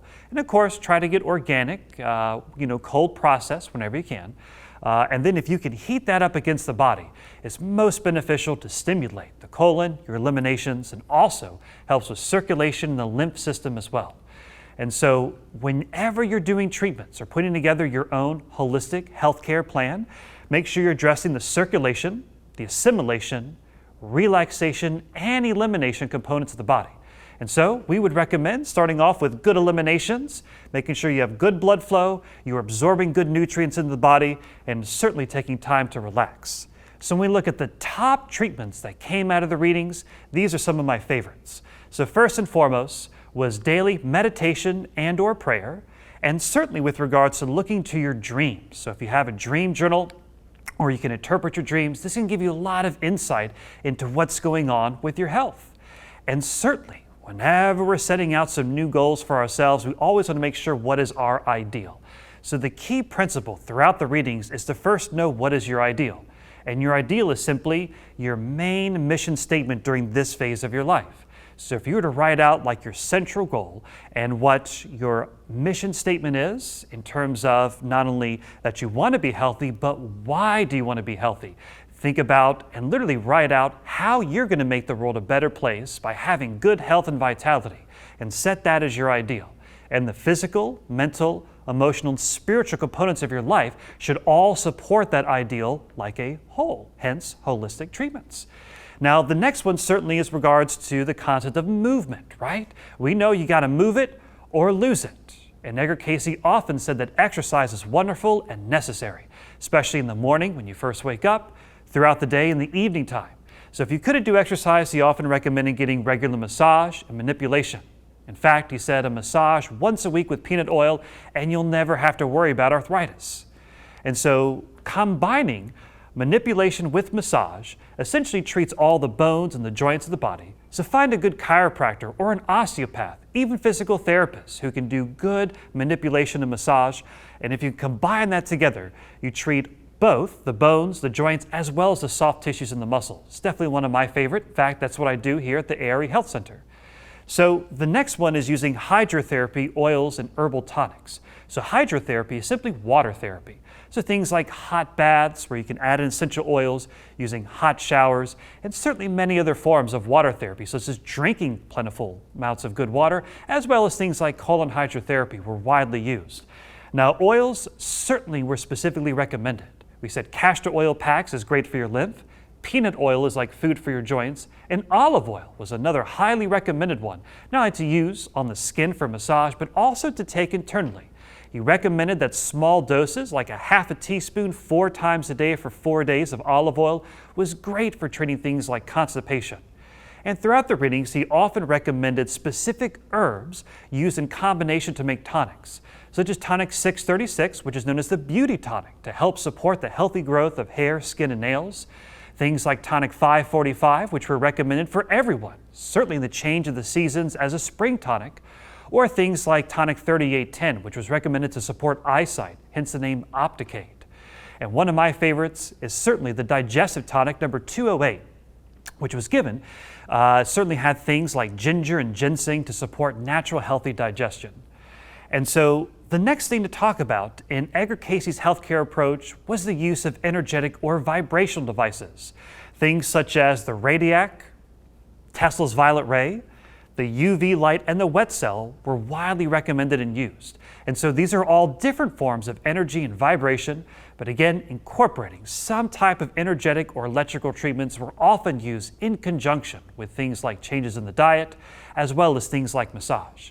So a common home treatment recommendation would be something like a hot bath, and then using like a vibrational massager, like a percussion massager, and then working oils or certain liniments into the area. So the heat, the vibration, the massage were a very common combination used throughout the readings. The same things such as using the Radiac appliance and then getting a hot bath and massage is another great use. Probably one of my favorites is the combination of the steam cabinet, along with getting a massage and then certainly supporting that with the diet.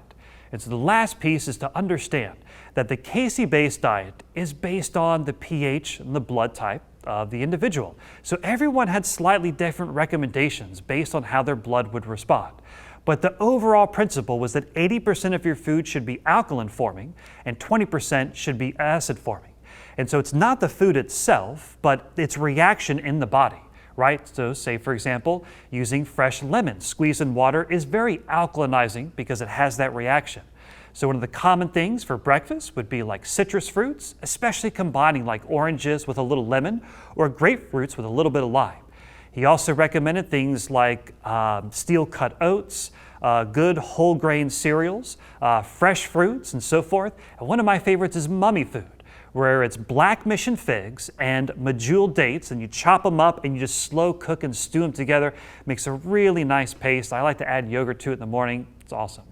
Now for lunchtime, Cayce often recommended things like raw salads, right? And especially plenty of dark green leafy veggies, carrots and celery. Things like beets, turnips, and others would actually help to support the blood fighting naturally against disease. And for many individuals, he said, if you keep these levels up in your blood, you'll naturally inoculate yourself against many of the pathogens and infectious agents out there. So plenty of raw, dark leafy greens, carrots, celery, and beets, he said would be good for just about anyone. And so I like to personally juice these things, but you could certainly do salads. Also, things like soups along with whole grain breads were often recommended for lunchtime. Certainly plenty of water, juices from fruits and vegetables in between. And for dinner, he often recommended cooked meals, right? And so cooking vegetables helps to soften the parts of it so you get more minerals. So recognize that one meal a day should be mostly raw and one meal a day should be predominantly cooked so you get both the vitamins and the mineral components assimilated from your foods. And so in dinner time, he would often recommend to avoid combining heavy starches with meats. I know it seems weird, but eating meats with like breads and potatoes, he said they would kind of conflict and you wouldn't absorb as much of the nutrients. Also combining multiple starches, so like breads with rices or pastas, you normally wouldn't combine those starches together in the Cayce approach. Whereas you typically pick a few vegetables and you want to balance these, he said, as picking 2 that were above ground versus 1 below ground, right? So this would be like celery and lettuce to carrots, right? So 2 above ground vegetables to 1 below ground. So you pick a few of those in that ratio, and you pick, and he said occasionally, fish, fowl, or lamb, but mostly it's a predominantly vegetarian-based diet that's centralized around this idea of the pH, that if you keep 80% of your foods alkaline forming which are most of your fruits and vegetables, to 20% acid forming, which are predominantly going to be meats, cheeses, and breads, that this will keep a proper pH in the blood to which the body naturally, on its own, can resist against disease and prevent many ails or illnesses that would otherwise become bad in the body. So I hope you've enjoyed and have a wonderful Congress, everyone. Thanks, and I'll see you around. You can certainly come see me at the A.R.E Health Center and also as a lead instructor at the Cayce Riley School of Massage. So if you want to learn more about some great health healing tips and actually get certified in the Harvard of Massage Schools, come check out the massage program, and I'll see you then. Thank you very much. Please give a warm welcome for Jessica Newell.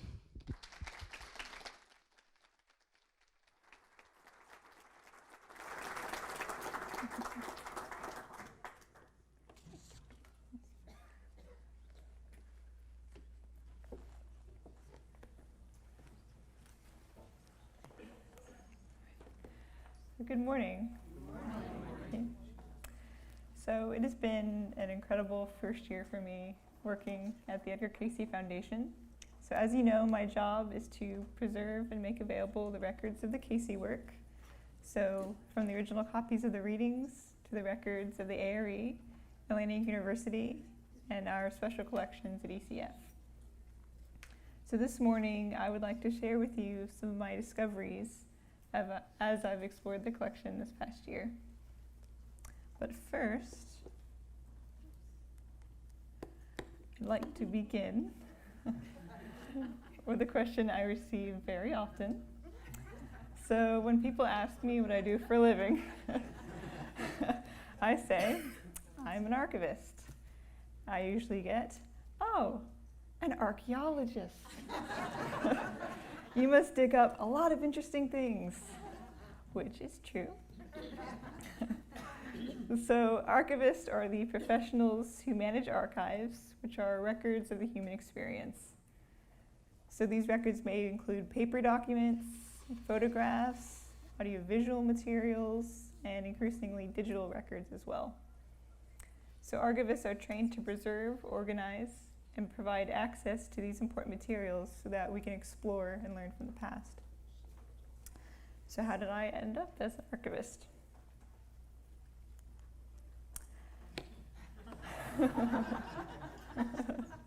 So I've been really into history from a very young age, and I majored in it at college. So I love a really thick tome of names and dates as much as the next history nerd. But bringing the past to life in a more tangible way is what I'm most passionate about. So I spend several weekends a year in 18th century clothing, teaching state park visitors about the experiences of women in a British fort during the French Indian War. So I've always felt that the best way to connect people to their history is through actual experience, to see, hear, smell, and feel what it was like. So it's an approach I think translates well to archives because you're working with actual remnants from the past. So my junior year of college, I received an email about an internship at the county clerk's office downtown. So the new archivist they just hired was building the historical records program basically from scratch. So inventory had to be done on a collection housed in this warehouse. It keeps going. It's about the size of a football field. Plus all of the materials in the basement of the court complex. So we're talking about 1 million records from the county's founding in 1818 up to now. So I answered the email and had a successful interview, and I was thrilled. So they were letting me work with all the old stuff. And I would be one of the first people to open those boxes and see what was inside. So that semester, for 10 hours a week, I donned gloves and a mask to catalog records originally stored in the basement of this structure. Yeah, the Vanderburgh County Courthouse in Evansville, built 1890. Yeah, it's gorgeous. So I was working with records originally stored in the basement. next to the coal-fired furnace. So everything was covered in a layer of black soot. And a lot of the papers were so brittle that tiny paper slivers would break off and fly every which way. So I opened one box marked miscellaneous after another. For example, there were 30-pound order books from the late 19th century, each case recorded in really tiny, intricate script. And so after a while, you really got to know each clerk by the way they looped their letters.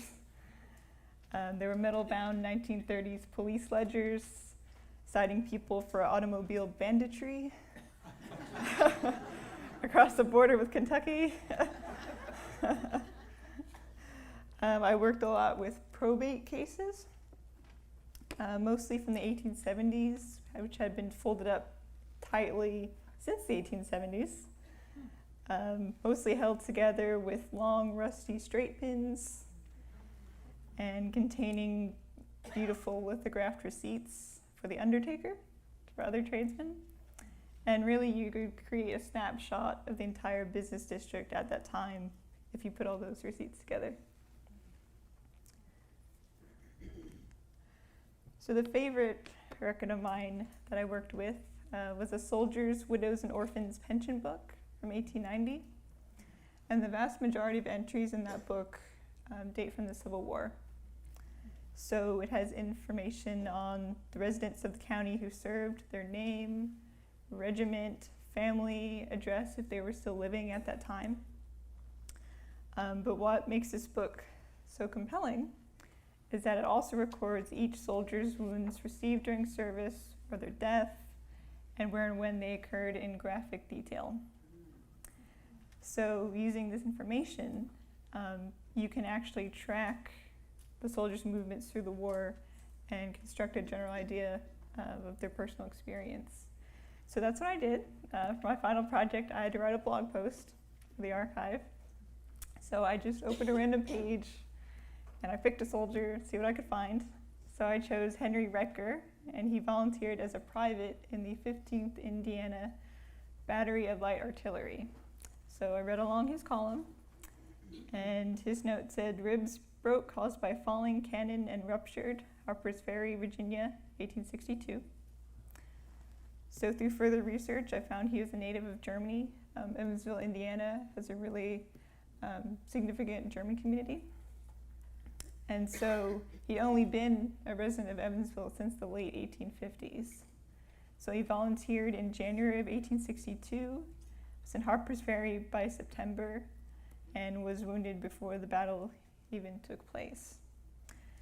So I backtracked to the official Army records. We have a great local history center in the Willard Library, and so you can find all of the correspondence from each side. So you can take his regiment, go back, and see what his officers' reports were. So for him, I found the report of his Lieutenant Binney, who described the situation like this. "The cannonading is tremendous since 2 p.m. Colonel Miles still hopes for assistance, but still determined to hold on until his last shell is fired. Our subsistence is short, our long-range ammunition exhausted almost, hardly enough for another day's defense. The cannonading is now terrific. Colonel Miles expressed a wish that he could be everywhere at the same time." So this one is just one of hundreds of these kind of stories that this one book holds. And we were not supposed to have this book, actually. It should have gone to the federal authorities in 1890, but just never did. But it was lucky because the archive that held the rest of them burned a few years later. So this is one of the only ones we have left.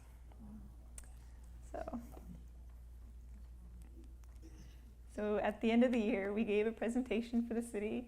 We held it at the public library because we wanted to grow awareness for the archive because no one in town really knew that we existed and the wealth of materials we had. So one of the audience members, I had actually found one of his ancestors in that same pension book, which is really cool. And so that experience showed me the powerful impact that historical records could have in a community, so you don't have to be a professional historian to use archives and to love archives. So I was hooked after this. I stayed on as a volunteer at the clerk's office when my internship officially ended. And I also spent Wednesday afternoons at Oak Hill Cemetery digitizing 19th century maps for an app they were creating so that when people visited the cemetery, they could find the gravesite on their phone.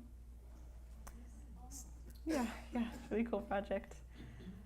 So the records vault they had, it had an actual armored door and everything. Contained a file for each internment, so it had the corresponding map, as well as the obituary and any other information about each person. So I did get immersed sometimes, reading about random dead people at my desk. And it placed, my desk faced this enormous plate glass window. So this was my view every Wednesday up the hill. Yeah, it's a garden plan Victorian cemetery, so it's just gorgeous, especially in the fall. So after that, I knew I definitely wanted to be an archivist. So I enrolled in grad school and I got my archival studies degree. I was offered the opportunity to come and work here to get the Cayce Foundation. So as Laura explained, we're working on using the recommendations from that assessment to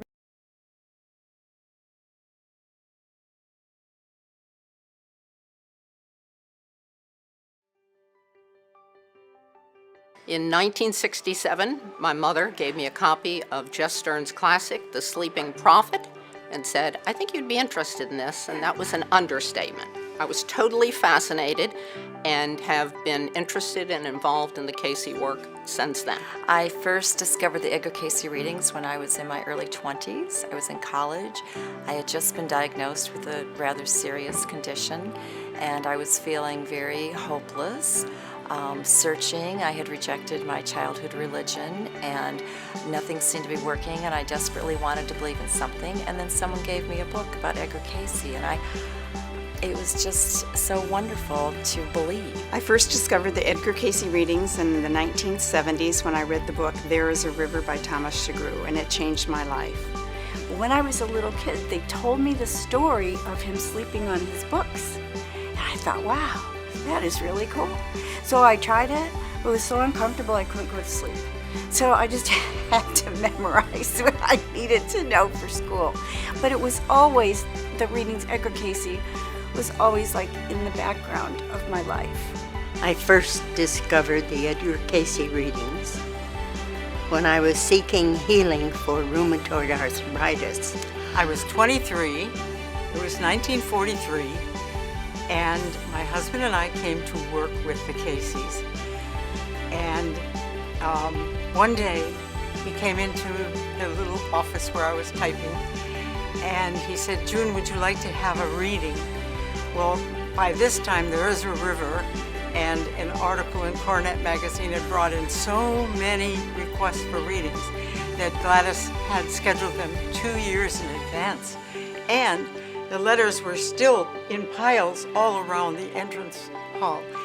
And so I said, "Mr. Cayce, I can't have a reading," because I'd opened some of those letters and seen the pain in them. And, "Can you find my son who's lost in action?" This was World War II. "Can you help my daughter who's dying of cancer?" And on and on and on. And he said, "June, we give readings for everybody on the staff." From the woman who became my wife. She dragged me kicking and screaming into the Cayce material.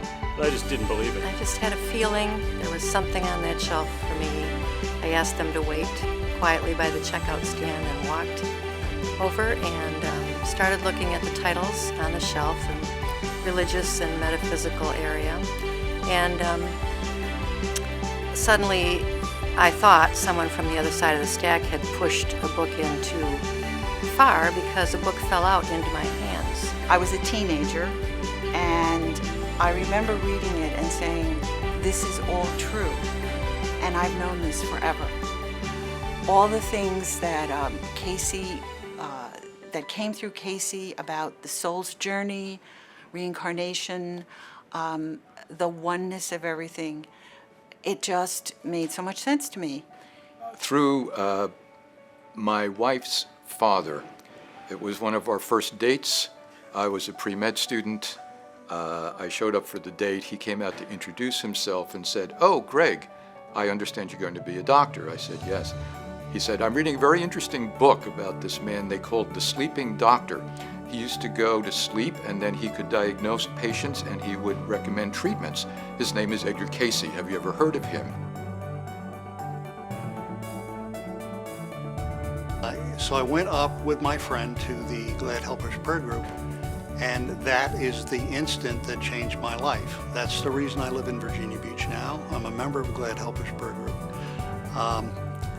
I sat in one of the chairs and received laying on of hands and heard the most beautiful message in my ear that reached right to my soul and changed my life. Just love the whole scene and am grateful for it. It's helped me to deal with understanding and trying to be patient with difficulties, challenges, tragedies in life and such, and keep me sane. It changed the way I dealt in all my relationships from that time forward, and the way I viewed the world and the way I viewed other people. It's had a profound impact on my work, on my family, how I treat my wife, how I treat our greater family. So the impact's been significant. The source of the information that came through those mental and spiritual readings just gave me the hope and the light that I needed. I would not be here had it not been for many of the people that were in A.R.E. before me. That reading was so perfect, so right on. It just redirected my whole life. A.R.E. for inspiration. I use the Cayce readings for health, mental, physical, spiritual, and emotional. And I love going to their conferences. The Cayce work has evolved. This is a work that would influence even unborn souls. Yeah. The legacy of Edgar Cayce and A.R.E. is really, to me, the base that we should all have to understand what connection every one of us have with nature, with other people in the world, and with the spirit world. I have a son, I have a grandbaby, and I want this work to be there for them. So I support the Cayce work. I mean, I just feel so blessed that I have this material, and I want it to be here for my daughter, for future generations. It's been wonderful to have this information and to be a little on the periphery of the work going on. More than that, I think the world really, really needs the message of spirit, of love and reconciliation that the Cayce work and the spirit in the Cayce work points to. It's the A.R.E. staff, A.R.E. members, it's all a big family. I just love Kevin. I think he's doing a good job. I think everybody on the staff is working hard and giving what they have, you know, with a good spirit too. This work couldn't carry on if the staff wasn't there doing it. I'm very proud of the organization and how far they've come and what they do today. I just think they do a terrific job, you know, and I know it has to be hard work. As you get into the A.R.E. organization, as you get deeply involved in the Cayce work, you realize that this truly is a team effort. It's a family. Thank you. Thank you. I love you very much.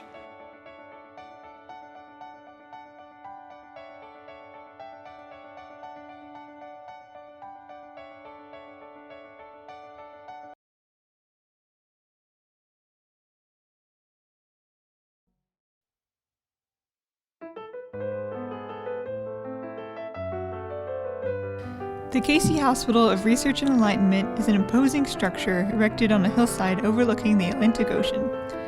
From the windows of the front rooms, one may view the beautiful lawns of the institution that wind their way to the boulevard, and also view the interesting and ever-moving ocean beyond. Looking southward from the second-story sun parlor, or from the dining room windows, one beholds a bird's eye view of Virginia Beach. From the windows of the rear rooms, one may gaze upon a forest of pines that provide not only a restful environment, but also a healthful one. The charming location of the institution is not only conducive to rest and quiet recuperation, but also provides a golf course, as well as interesting and beautiful drives and walks for those physically able to enjoy such activities. A nominal green fee is charged by the Princess Anne Golf Club for the privilege of using the course.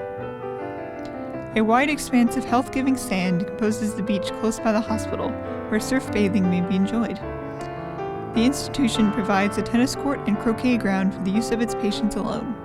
No charge is made for the privilege of playing either tennis or croquet. Those incapable of such strenuous physical exercise may enjoy the hospital's homey living room, quietly and comfortably furnished and amply large as to enable groups to indulge in card or other games without sacrificing the convenience of privacy.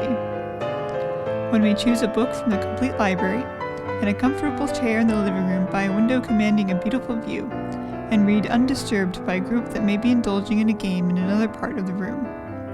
As one patient aptly puts it, with the knowledge provided by Mr. Cayce's reading, Dr. House's able administration, and the general atmosphere of the environment as well as of the hospital itself, one just has to get well, whether one wants to or not.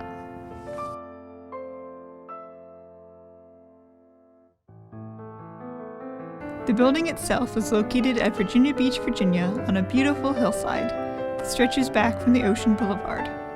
It commands an unobstructed view of the ocean from Cape Henry in the entrance of Chesapeake Bay on the north and Virginia Beach on the south. The front looks out upon a flower-studded terrace of green, beyond which the broad expanse of the Atlantic may be seen. From the quiet restfulness of the wide verandas, an ever-changing panorama is presented in the distance. Battleships, schooners, pleasure yachts, freighters of every kind and from every port. The surrounding country is ideally suited for such an institution and such an important scientific experiment as our investigators seek to make in this hospital.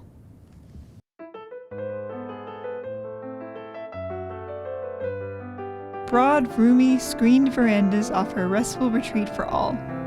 Facing the ocean to the north and to the south, these verandas offer an advantageous view of the surrounding country. They offer the utmost comfort and convenience for every individual in the hospital. Bounded by the Atlantic Ocean on the one side, Chesapeake Bay on the other, with beautiful wooded mainland and its environs, the surroundings are conducive to rest and health. Here the hum of industry and the rush of the city are absent, yet the unusual playground and the air about the place is full of quiet charm and comfort. It is little wonder that the readings themselves gave this place as the ideal location for the hospital.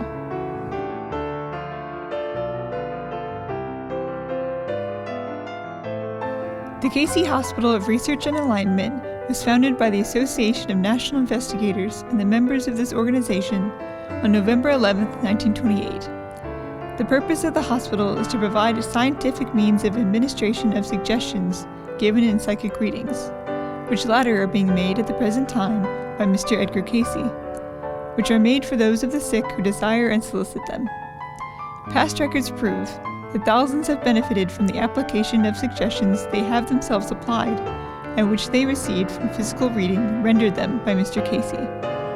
However, the hospital affords a complete scientific method whereby results of such applications may be filed in an orderly and systematic manner, and it also provides a means for patients who not only desire a physical reading, but also desire exact and complete treatment, as prescribed in the reading, to receive such at the hands of competent physicians.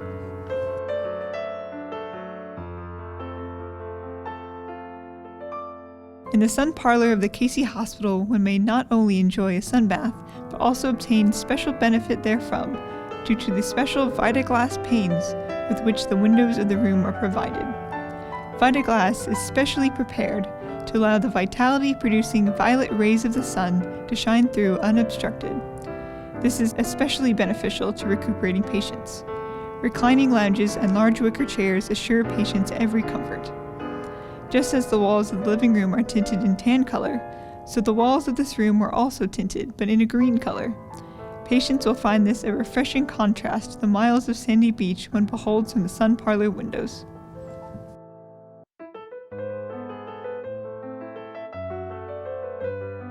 The living room of the Cayce Hospital, only one corner of which is shown above, has been justly admired by many for its convenient size, homey atmosphere, and for the good taste in which it is furnished. It lacks all the stern atmosphere of a hospital and provides not only comfortable chairs and lounges, but also an air of ease and informality characteristic of home life. In the cooler weather of the winter months, a fascinating log fire twists and cracks its warmth-giving flame in a large fireplace. The building, of course, is steam heated throughout, but the fireplace lends charm to the appearance of the hospital living room, and on an inclement winter's night, it influences a peace of mind that patients are thoroughly able to enjoy. In this charming room, patients may read or indulge in card or other games, or, if they choose, meet for genial and social intercourse.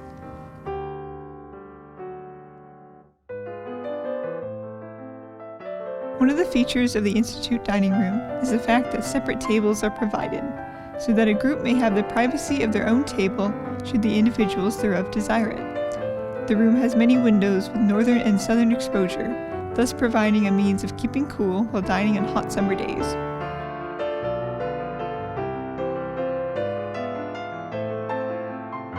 Here in the midst of natural and spiritual surroundings of the highest will be given from time to time appropriate lectures.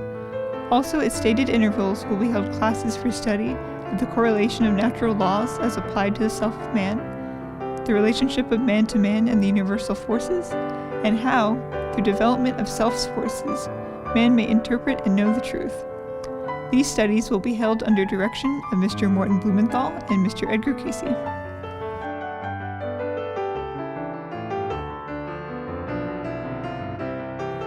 Thomas B. House, M.D. D.O., is in charge of the Cayce Hospital of Research and Enlightenment. His long career as a general practitioner, and also his great hospital experience, especially fits him for his present charge.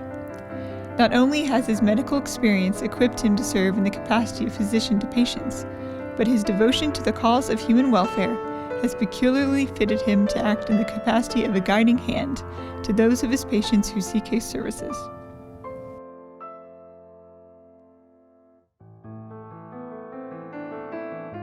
The hospital is for the use of, and its officers are at the service of, members of the Association of National Investigators alone, who built and organized the institution for their use. In this sense, it is a private institution for the application, by a competent and sympathetic medical staff, of remedies for disease given in physical readings of individuals who request and obtain same. All further inquiries should be made and further details obtained from Mr. Edgar Cayce, Secretary of the Association of National Investigators at Virginia Beach, Virginia.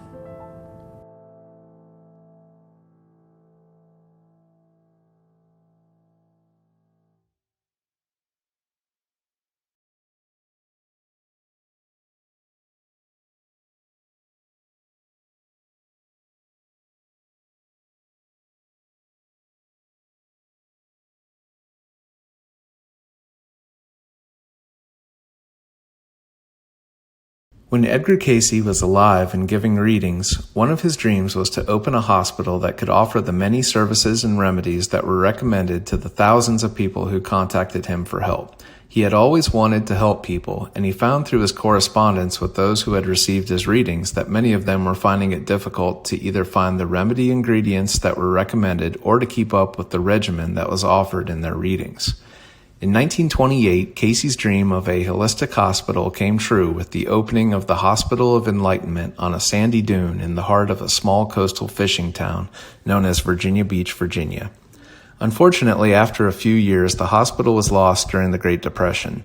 Cayce's supporters were not deterred. Feeling the need to form an association to continue his great work, in 1931, Cayce and his supporters founded the nonprofit Association for Research and Enlightenment, the A.R.E., which is still in existence today.